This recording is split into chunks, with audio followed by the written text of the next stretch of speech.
번째 날입니다. 오늘 우리가 함께 읽은 말씀은요, 바울이 고린도 교회에 보낸 편지 가운데 교회의 본질을 가장 아름답게 묘사한 장면 중에 하나입니다. 바울은 교회를 그리스도의 몸이라고 불렀죠. 그리고 성도 한 사람 한 사람을 그 몸의 지체다, 이렇게 우리에게 말했습니다. 그런데 오늘 말씀에 보면 바울은 단순히 몸과 지체로 그 비유를 끝내지 않고, 그러나 이제 하나님이 그 원하시는 대로 지체를 각각 몸에 두셨다고 우리에게 말합니다. 이게 무슨 말이냐면, 교회 안에서 우리 모두, 저와 여러분, 나의 자리와 역할은 결코 우연이 아니라 하나님이 정하신 뜻이라는 말입니다. 여러분, 이것을 꼭 깊이 묵상할 수 있기를 소망합니다.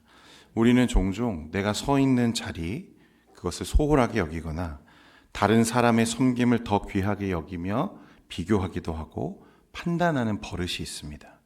때로는 자신의 역할만 중요하다고 여기면서 보이지 않는 사람들의 섬김을 무심히 지나쳐 버릴 때도 많습니다.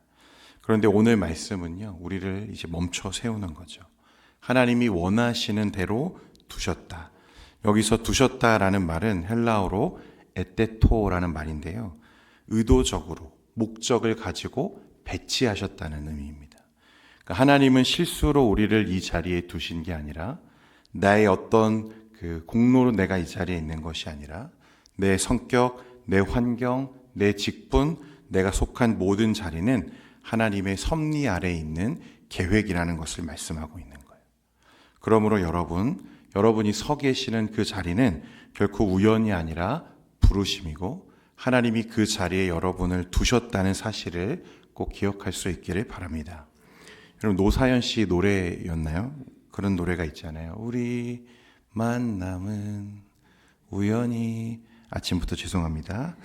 네, 교회 안에서 우리가 맡은 사명들, 가정에서 감당하는 여러분들의 역할들, 직장에서의 책임들, 여러분, 이 모든 것이 하나님이 주신 자리라는 거예요. 나는 왜 여기 있지? 나는 왜 이것밖에 안 되지?가 아니라 하나님께서 나를 이곳에 두셨다는 마음이 우리 안에 형성될 때 이제 비교가 멈추고 감사가 시작되는 것을 경험하게 됩니다. 오늘 19절 말씀에도 보면 만일 다 한 지체뿐이면 몸은 어디냐라고 말했죠. 여러분, 몸에 눈만 있으면 어떻습니까? 몸에 입만 가득하면 어떡할까요? 손만 있고 발이 없으면 어떻겠습니까? 몸은 서로 다른 지체들이 함께 있을 때 건강한 거죠. 교회도 그렇습니다. 누구는 앞에서 말씀을 전하고, 누구는 뒤에서 기도해주고, 누구는 식사 준비로, 주차 안내로, 또 방송실로. 이번 저희 묵상과 부흥회를 준비하면서 우리 예배위원회에서 굉장히 열심히 섬겨주고 계십니다. 방송실에서 또 저보다 먼저 와서 또 음악을 틀어주시고, 또 묵상집을 만들고 현수막을 만들고, 이런 협력이 없었으면 이 일을 감당하지 못했을 겁니다. 그러니까 그 모든 자리가 연합하고 협력할 때 아름다운 교회로 우리가 지어져 가는 줄 믿습니다.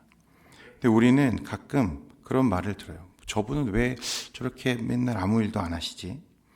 여러분, 우리 눈에는 아무것도 아닌 것 같아 보일 수 있습니다. 그러나 하나님은 눈에 보이는 섬김만 귀하게 여기지 않으신다는 거예요. 보이지 않는 무릎의 기도도, 말없이 흘린 눈물도, 다른 사람의 허물을 덮어주는 사랑도, 이 모든 것이 몸의 심장처럼 공동체를 살리고 있는 것입니다. 심장은 눈에 보이지 않지만 멈추면 몸이 죽습니다. 그처럼 여러분, 이 보이지 않는 조용한 헌신도 우리 교회를 빛나게 하는 가장 중요한 자리라는 것을 여러분 꼭 우리가 기억해야 됩니다. 그러므로 오늘 우리가 다시 깨워야 할 믿음의 자리, 또 고백은 내가 그리스도의 몸을 이루는 지체이고 하나님이 나를 그곳에 두셨다라고 하는 소명의식입니다. 앞에서도 우리가 읽었지만 교회의 성숙, 교회의 성장은 몇몇 사람의 탁월함에서 오는 것이 아닙니다. 서로 다른 지체들이 제 자리에서 기쁨으로 섬길 때, 그 다양함이 하나 되어서 드러날 때, 그것이 바로 그리스도의 몸된 교회의 아름다움이라는 것입니다. 여러분, 오늘 하루 비교를 내려놓고 소명에 집중해 보시기를 바랍니다. 어제 이 말씀을 제가 준비하고요. 일과를 마치고 집에 귀가하니까 한 8시쯤 되었어요. 늦은 저녁을 가족들과 먹게 되었는데 아내가 잘 차려준 식사를 하고 있었습니다. 근데 아내가 전화가 한 통 걸려왔어요. 함께 사역하는 우리 교회 집사님 한 분이셨는데 아직 마무리되지 않은 사역과 이야기들을 의논하기 위해서 제 아내에게 전화를 하셨어요. 아내가 자리를 비웠으니까 식사를 마치고 치우는 일이 누구의 일이 되었습니까? 제 일이 되었어요. 아이들을 들여보내고 제가 이제 설거지를 하는데 입이 삐쭉삐쭉 올라오기 시작했습니다. 사실 평소에 제가 설거지 잘 안 합니다. 아내가 잘 해주는데 사실 어제도 해달라고 한 게 아닌데 그래도 제 마음에 하루 종일 설교하고 사역하고 이제 집에 왔는데 이것까지 해야 돼? 이런 마음이 불뚝 드는 거예요. 그런데 제가 어제 어떤 말씀을 묵상하고 집에 왔습니까? 오늘 이 말씀을 묵상했잖아요. 제가 평소에 사역할 때는 누가 저를 돕습니까? 제 아내가 저를 돕죠. 그래서 제가 더 사역에 집중할 수 있도록 아이들을 돌보는 일, 집안일을 해주는 일, 아내가 참 열심히 해줍니다. 저는 제가 결혼하고 14년 만에 제 아내가 음식을 잘하는구나 이 사실을 이번에 알았습니다. 그러니까 반대로 아내가 사역을 할 때는 누가 아내를 도와야 됩니까? 제가 아내를 도와야 됩니다. 이건 당연한 일인 거죠. 제가 앞에서는 여러분들에게 비교하지 마라. 더 귀한 것, 덜 귀한 것 없다. 다 같은 지체다. 모두 소중하다 말해놓고 정작 저는 어떻게 생각하고 있습니까? 앞에서 설교하고 끌어가는 제 역할은 귀하고 저를 도와주는 아내의 역할은 덜 귀한 것쯤으로 여기고 있는 거죠. 어제 만약 제가 이 말씀을 묵상하지 않았더라면 제 마음의 평강이 그 순간 끊어질 뻔했습니다. 제가 설거지를 하는데요. 이 말씀이 깨달아지는 거예요. 아, 그런 거구나. 그렇게 생각하고 나니까 설거지하는 제 마음에 평강이 임했습니다. 말씀대로 산다는 건 이런 거구나. 제가 여러분들에게 말하지만 저도 다 그렇게 사는 게 아니거든요. 하나님이 그런 마음으로 말씀으로 제 마음을 지켜주시는 거죠. 어제 저희 가정은 더없이 평안했습니다. 여러분, 여러분의 삶도 하나님의 말씀 안에서 평안하시기를 축원드립니다.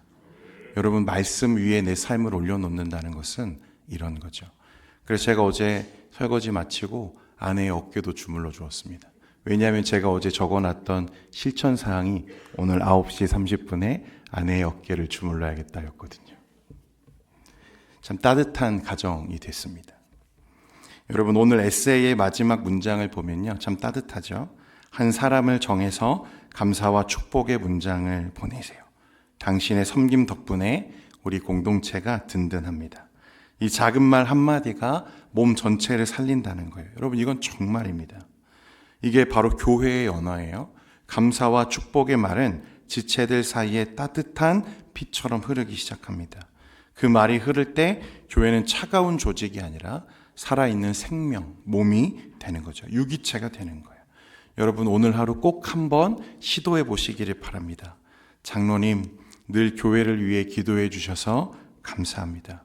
집사님, 묵묵히 맡은 자리 지켜주셔서 든든합니다. 이 한마디가 주님 앞에 향기로운 예배가 되는 것을 경험하게 될 겁니다. 그리고 우리 공동체가 살아나고 은혜로 충만하게 채워지는 것을 우리가 경험하게 될 겁니다. 사랑하는 동현교회 성도 여러분, 하나님께서 우리에게 주신 이 자리, 여러분 그냥 주신 게 아닙니다. 하나님이 두신 것입니다. 그리고 그 자리에서 이제 비교를 멈추고 하나님이 주신 자리에서 감사하며 빛나는 저와 여러분 되기를 소망합니다.